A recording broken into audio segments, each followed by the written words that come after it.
இன்னும் கொஞ்ச நாள்ல சொர்க்க பூமியா மாறப்போகுது. 1/2 கிலோமீட்டர்ல ஏர்போர்ட் வரப்போகுது, 1 கிலோமீட்டர்ல ஹார்பர் வரப்போகுது. அப்ப கப்பலும் ஃபிளைட்டும் முட்டிக்காது. ஏமா பக்கத்துல பீச்சே இல்ல, ஹார்பர் வரப்போகுதுன்னு புழுவுற. அப்ப ஏர்போர்ட் மட்டும் வரவா போகுது? இந்த மாதிரி பேசி எத்தனை புறம்போக்கு நிலத்தை பட்டா போட்டு வித்துருப்பேன்.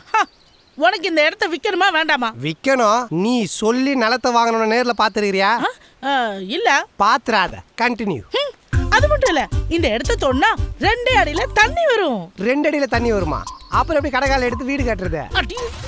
என்னையா ஒரு ஃப்ளோல போயிட்டு இருக்கல, என்னன்னு நினைப்பா? சரி சரி. அதோட இந்த இடத்தை சுத்தி நிறைய ஸ்கூல்ஸ், காலேஜஸ், ஹாஸ்பிடல்ஸ். பக்கத்து ஊர்ல பஸ் விட சொல்லி 10 வருஷமா போராட்டம் நடத்திட்டு இருக்கானுங்க. குண்டு பல்பு அண்ட புழுகுது. கலாய்க்காத பால்சாமி, அப்புறம் கமிஷன் காசு கூட கிடைக்காது. பாதியில ஓடனவன என்னடா மரியாதைலாம் பால்சாமின்ற? பங்கே இல்ல நாய் போச்சு, அப்புறம் என்னது பாஸ்? இப்ப நான் பேசட்டுமா வேணாமா? போய் கரண்ட் கட்டறா. போடா அட்ஜஸ்ட் பண்றேன்.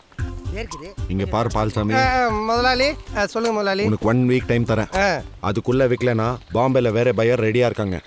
ஐயோ அவசரப்படாதீங்க முதலாளி. உங்க கமிஷன் காசை வாங்கிதா இவனுக்கு கடன் அடைக்கணும். சீக்கிரம் ஏற்பாடு பண்ணு. பாட்டி சொத்தை வச்சு பங்கு வாங்கலான்னு வந்தா வீட்டு புரோக்கர் ஆக்கி கமிஷன் காசு கதற வைக்கிறானுங்களே. கவலைப்படாத பால்சாமி, ஏன் பங்கு உனக்கு கொடுத்துட்றேன். யோ உனக்கு ஏதியா பங்கு?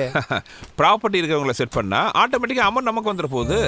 இதை வேற காமிச்சு வேற பேசுறானே. என் தங்கச்சியை காப்பாற்ற மட்டும் இல்ல, ஒரு வகையில மாயானம் கிடைக்கும் நீ தான் காரணம்.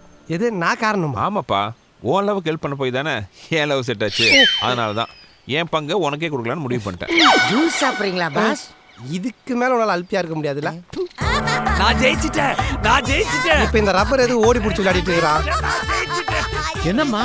நான் பெட்டி படுக்கையெல்லாம் எடுத்து வைக்கிறத பார்த்து நான் ஏதோ ஹாஸ்டல்ல தங்கி படிக்க போறதா நினைச்சு மறுபடியும் அவசரமா என் கழுத்துல தாலியா கட்டிட்டேன். மறைக்காதீங்க முதலாளி, ஈஸ்வரி இப்ப மேஜர் ஆயிட்டா. உங்களால ஒண்ணும் பண்ண முடியாது. ஈசு முதல்ல இருக்கு பால் ரெடி பண்ணு. பால் அடைஞ்ச பங்களால பால் காய்ச்சி நடா பண்ண போறேன்.